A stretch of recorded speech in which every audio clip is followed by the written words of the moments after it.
Many amazing C-dramas are releasing in 2024. One of it is the drama Amidst a Snowstorm of Love. It is one of the most anticipated C-dramas that are releasing in 2024. The modern romance drama will follow In-gu, a professional billiards player, stayed in New York for a few months for an open match.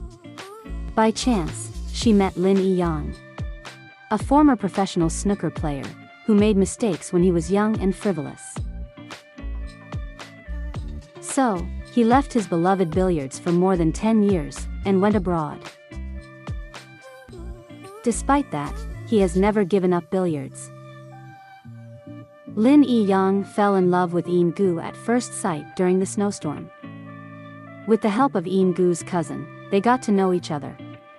In order to pursue her, he tried his best.